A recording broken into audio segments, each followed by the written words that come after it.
Bonjour. Donc, nous allons voir ici comment du coup configurer un Windows Server avec du coup l'installation d'un serveur DHCP, d'un serveur DNS et du contrôleur de domaine. Donc là, je vais déjà commencer, je vais utiliser un template que j'ai fait de Windows 2025 pour éviter de me refaire 100% de l'installation à chaque fois. Je reviendrai dessus comment faire un template par la suite. Donc une fois que votre template est fait, on n'a plus qu'à faire aller dans Gérer, faire un clone. Donc en temps normal, quand on clone un Windows Server qui a déjà été installé, même sans être complètement configuré, on va se retrouver avec des problèmes d'éléments qui ne sont plus uniques sur le réseau. Mais là, la façon dont je l'ai fait avec un sysprep, où je reviendrai dessus sur la manip à faire, là on se retrouve sur en fait les mêmes éléments que quand vous achetez un ordinateur dans le commerce qui n'a jamais été installé. Et donc du coup là il régénère des nouveaux ID uniques sur le réseau à chaque fois qu'on va faire un clone. Donc comme ça nous évite les problèmes de compatibilité et des incohérences. Donc ici, je vais copier l'état de ma machine actuelle puisque je n'ai pas fait de snapshot. Ici, je vais créer un clone lié, un clone complet, pardon, puisque le clone lié, si justement j'ai un problème avec la machine d'origine, du coup j'aurai aussi un problème avec la machine clonée. Et comme là, en plus, c'est une machine qu'on ne va pas lancer, la machine template, du coup, ça peut poser d'autres soucis. Donc, du coup, je fais toujours, moi, par habitude, un clone complet. Ici, je vais appeler win, non, je vais appeler directement srv test. Après, libre à vous de modifier ou pas l'emplacement du disque dur et de la machine.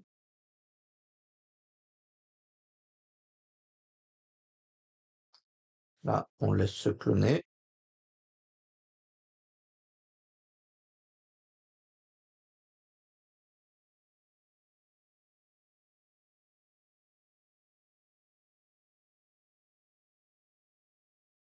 Et là, comme je vais en refaire un deuxième, comme ça sera fait pour la suite. Je vais créer un deuxième Windows Server qui me servira à ajouter un contrôleur de domaine à un domaine existant ou ajouter un sous-domaine à un domaine existant. Voire même, troisième alternative, créer un domaine, rajouter un domaine à une forêt au même niveau hiérarchique que notre domaine existant. Donc ça, je reviendrai sur ces explications-là au moment de cette vidéo. Donc ici, je refais la même chose. SRV test 2.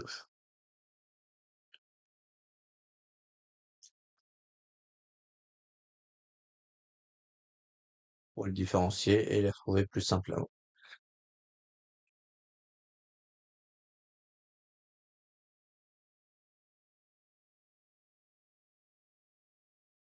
Après, là, ici, rien ne gêne, on pourrait laisser le nom qu'il a attribué automatiquement quand on a fait le clonage.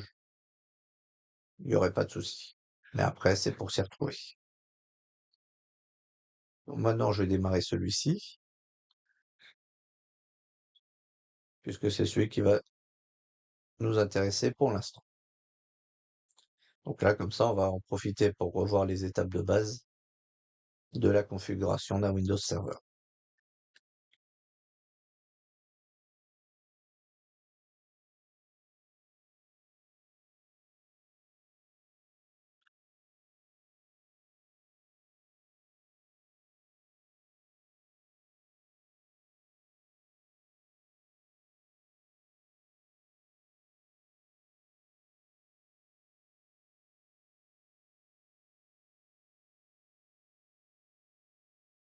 là, je reste focalisé sur celui-ci, mais dans la réalité, j'aurais très bien pu démarrer aussi le deuxième, puisque j'ai assez de mémoire et assez de processeur.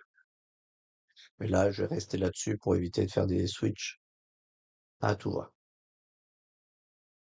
Donc, la clé produit, c'est plus tard. J'accepte les conditions. Et ici, vous mettez votre mot de passe de minimum 7 caractères.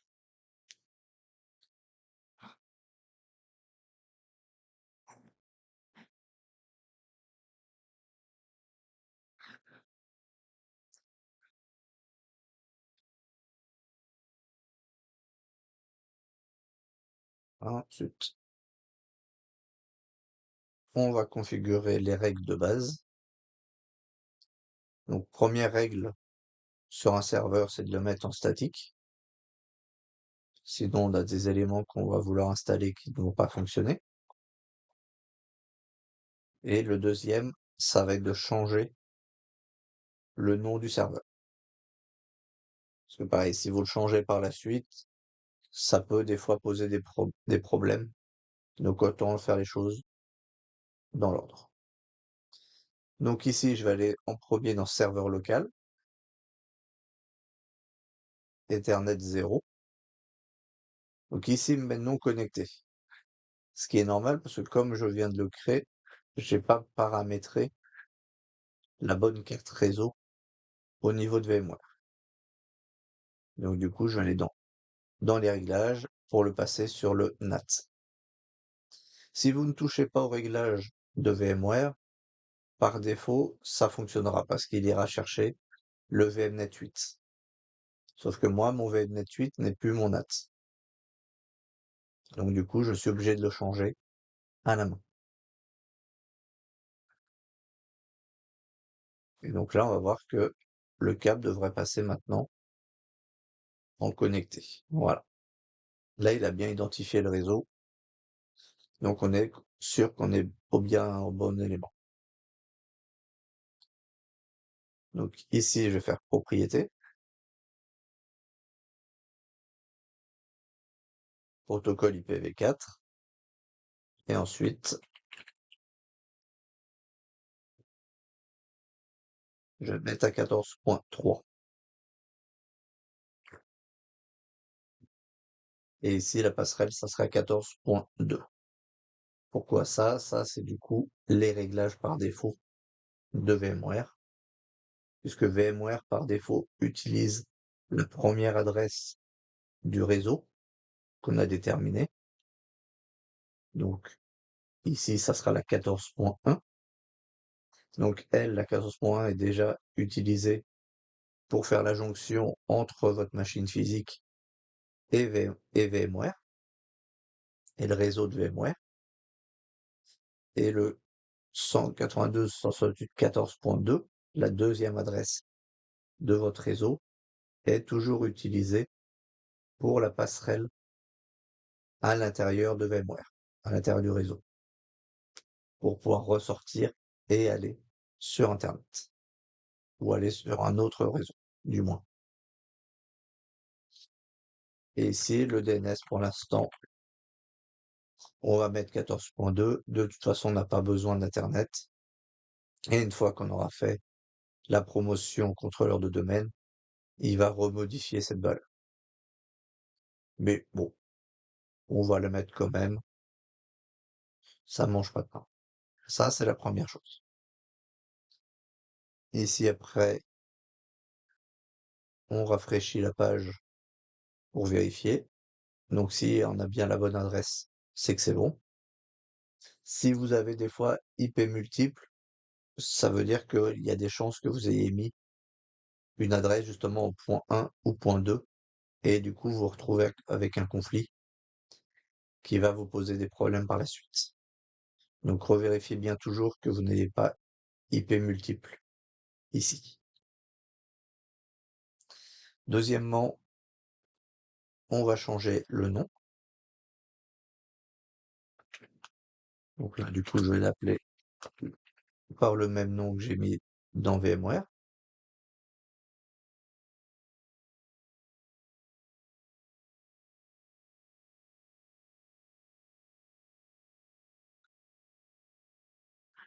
redémarrer ultérieurement. Ici, pour gagner un peu de temps par la suite, je vais aller dans Service.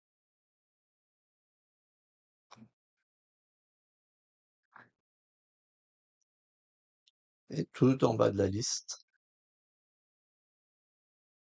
je vais aller sur Windows Update. Type de démarrage, je vais désactiver et arrêter. Là, ici, je peux parce que je suis sur un environnement de labo et de tuto. Donc, c'est pour gagner du temps, pour éviter qu'il me fasse toutes les mises à jour par la suite, à un moment où je n'ai pas envie. Bien sûr, à nouveau, sur un environnement de production, il ne faut pas désactiver le Windows Update. Mais là, pour limiter les risques par la suite, je le désactive. Et maintenant, je redémarre, puisque pour changer le nom du PC, il fallait redémarrer.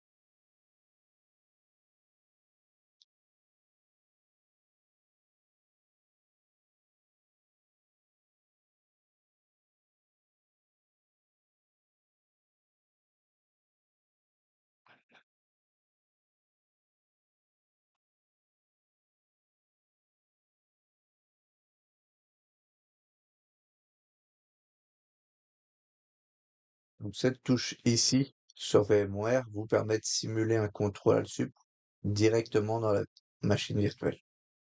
Ça vous évite de vous retrouver avec le menu de contrôle Alt-Sup également sur votre machine physique pour pouvoir le faire sur la machine virtuelle à la base.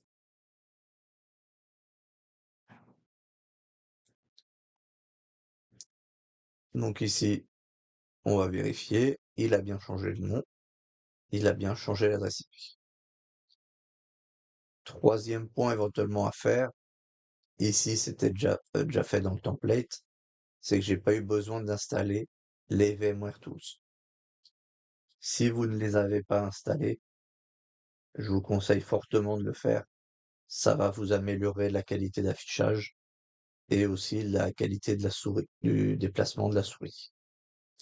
Donc au total, vous allez gagner du temps. Donc je vous conseille de le faire si ce n'est pas fait.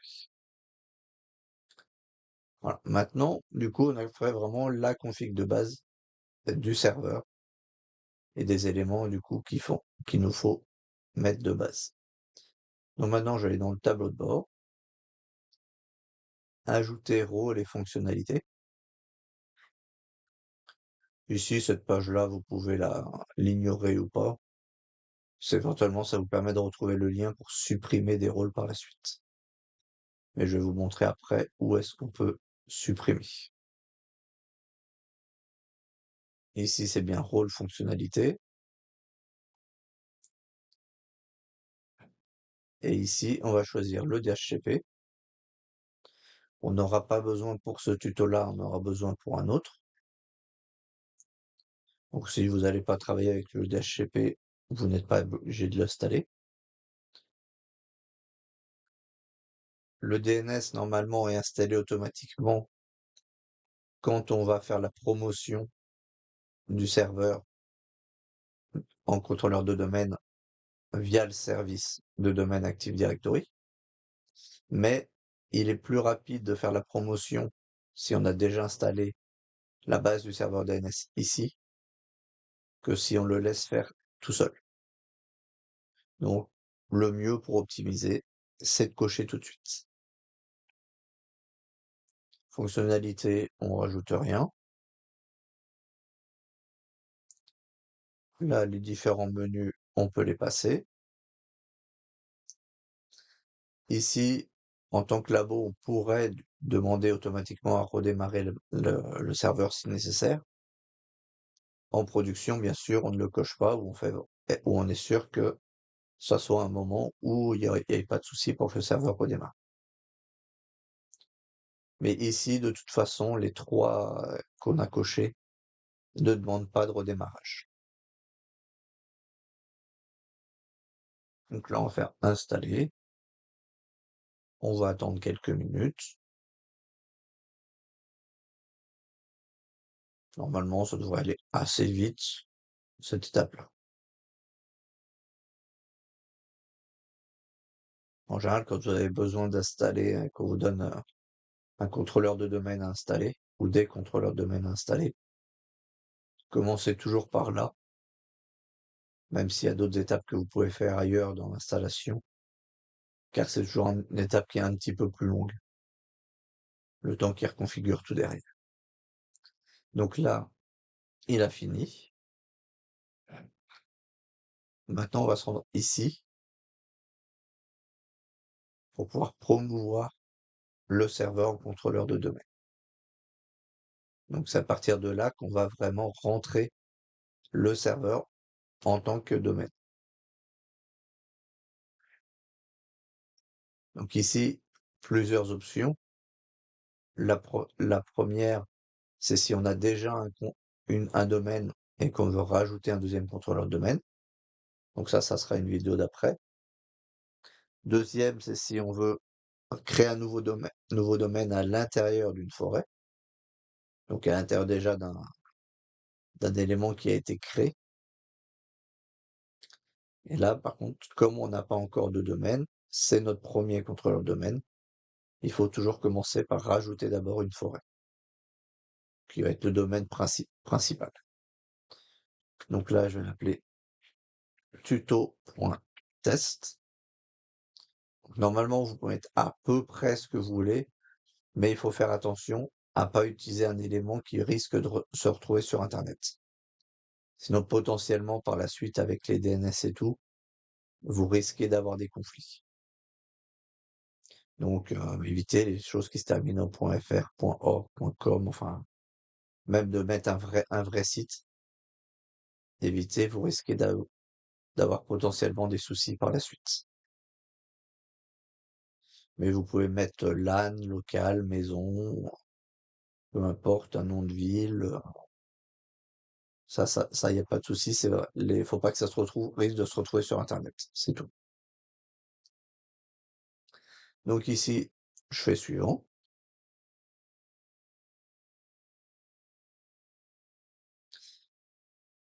Donc là, il y a une notion, faut comprendre un peu le principe. Je vais l'expliquer, niveau fonctionnel de la forêt et du domaine. Ça ici, en fait, vous allez l'adapter au, au Windows le plus faible qui va se retrouver soit dans la forêt, soit dans le domaine. Parce que sinon, si vous avez par exemple un Windows 2016 que vous voulez relier dans ce domaine ou dans cette forêt, mais que vous n'aviez pas mis le niveau fonctionnel en 2016, vous risquez d'avoir des gros problèmes de compatibilité, voire même de ne pas pouvoir installer et ramener votre Windows Server dans votre domaine.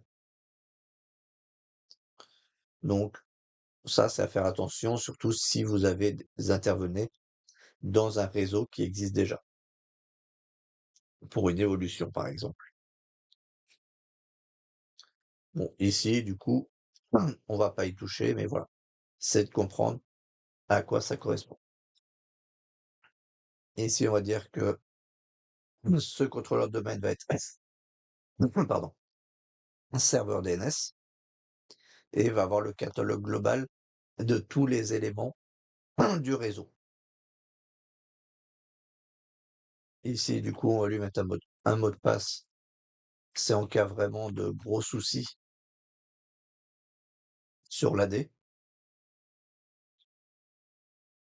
Donc pareil, il faut qu'il ait au moins 7 caractères. Ici, il nous dit qu'on peut pas faire de délégation DNS, ce qui est normal, puisque pour l'instant, il n'y a pas de serveur DNS qui fonctionne sur notre réseau.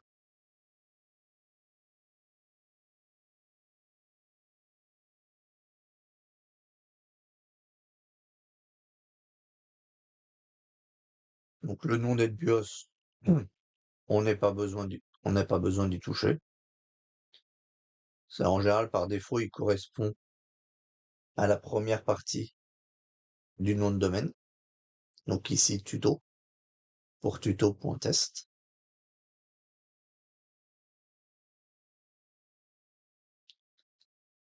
L'emplacement des bases de données, normalement, on n'y touche pas, sauf cas spécifique.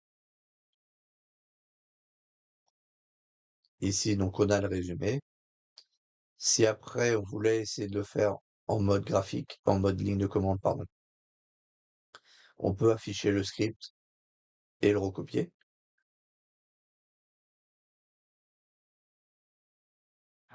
Là, par exemple, je pourrais l'enregistrer. Non, l'enregistrer sous pas, plutôt pour le retrouver plus facilement.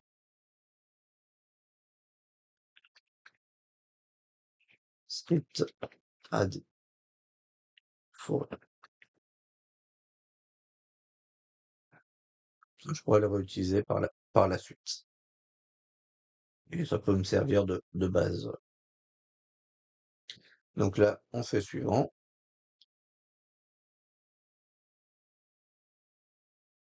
Normalement, si vous avez bien respecté les modes d'installation, le mot de passe et tout, vous ne devriez pas avoir de rouge.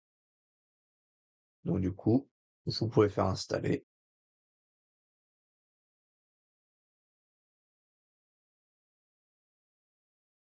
Voilà, donc il va refaire quelques éléments. Ici, on peut voir l'avancement et voir un peu qu'est-ce qu'il fait pendant ce temps-là.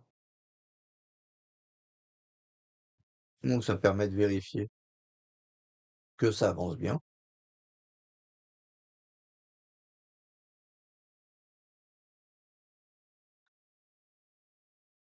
Et ici, du coup, bah, là, on va être déconnecté. Et c'est là que je vais faire mettre en pause et je reprends donc tout de suite pour vous et dans quelques minutes pour moi. Donc maintenant, ça y est, après quelques minutes, du coup, il a fini par passer dans le domaine. Donc on peut bien confirmer qu'on est bien dans le domaine, puisque ici, maintenant, on n'a pas juste administrateur, on a tuto/administrateur. Donc maintenant, je vais me connecter dessus, juste pour revérifier. Mais ici, du coup, dans le serveur local, vous avez bien maintenant tuto.test au lieu de workgroup. Et dans les outils, vous avez accès à utilisateur et ordinateur Active Directory.